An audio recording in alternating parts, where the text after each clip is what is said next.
Le nouveau plan du Barça pour financer le retour de Lionel Messi, Erling Haaland qui entre dans la légende de la Première Ligue quelques mois seulement après son arrivée et le classement des futurs cracks du football mondial, c'est le programme du journal du foot numéro 1292. Le Barça tente de trouver la meilleure manière de financer le retour de Lionel Messi cet été et d'après la presse espagnole, le club catalan envisagerait de créer un musée à l'effigie de la star blaugrana dans l'ancienne Masia, le bâtiment de l'ex-siège de l'Académie des jeunes du FC Barcelone, situé à côté du Camp Nou, permettrait ainsi aux visiteurs de découvrir un espace Messi interactif et immersif. L'idée serait clairement d'en faire une référence mondiale en matière de technologie de pointe. En attendant, le Barça tente de calmer le jeu, le club catalan l'assure. Il n'y a eu aucune discussion avec le champion du monde lors de son passage à Barcelone il y a quelques jours. Déclaration de Matteo Alemany, le directeur du football du Barça. Les futurs cracks du football mondial se trouvent très probablement dans ce classement. L'Observatoire du football du CIES a révélé son classement des 200 jeunes joueurs de moins de 20 ans les plus prometteurs. Le milieu de terrain du FC Barcelone, Gavi, arrive en tête devant l'anglais du Borussia Dortmund, Jude Bellingham.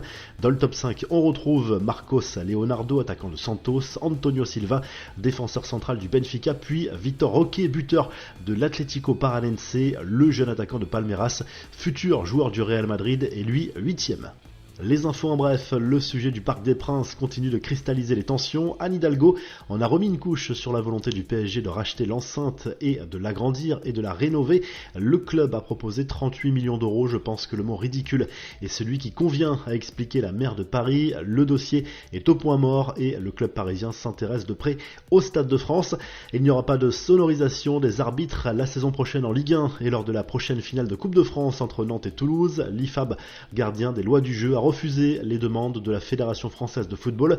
L'instance devrait revenir à la charge. Le mot Pelé entre officiellement dans le dictionnaire des noms communs de la langue portugaise, parlé par 265 millions de personnes à travers le monde, principalement en Amérique du Sud. Le terme Pelé, du nom de l'ancienne légende du foot brésilien, est désormais synonyme d'excellence. La revue de presse s'enfile tout de suite en Angleterre où la presse sportive se concentre très largement sur la victoire de Manchester City contre Arsenal à l'image du Daily Mail Sport. Les Gunners ont sombré sur la pelouse des Sky Blues dans le choc au sommet du championnat anglais. Victoire 4-1 des joueurs de Pep Guardiola.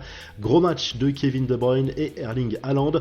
Avec 33 réalisations au compteur, le Norvégien a battu le record du nombre de buts inscrits sur une seule saison en Première Ligue et détrône Mohamed Salah. Les Gunners restent leaders avec 2 points d'avance, mais City a 2 matchs en moins. Victoire également de Liverpool, Brentford et Nottingham Forest. En Espagne, le journal Sport revient sur la défaite du Barça. En Liga, sur la pelouse du Rayo Vallecano, les Blaugrana manquent l'occasion de faire un nouveau pas vers le titre de champion d'Espagne, mais conservent malgré tout une confortable avance de 11 points sur le Real Madrid. Victoire dans le même temps de l'Atlético Madrid contre Mallorca 3-1. Et en Italie, la Gazette dello Sport salue la qualif de l'Inter Milan pour la finale de la Coupe d'Italie. Après un match nul, un but partout à l'aller, les Nerazzurri ont dominé la Juve 1-0 grâce à un but de Di Marco. La Fiorentina accueille Cremonese ce mercredi soir dans l'autre demi-finale. Si le journal du foot vous a plu, n'oubliez pas de liker et de vous abonner et on se retrouve très rapidement pour un nouveau journal du foot.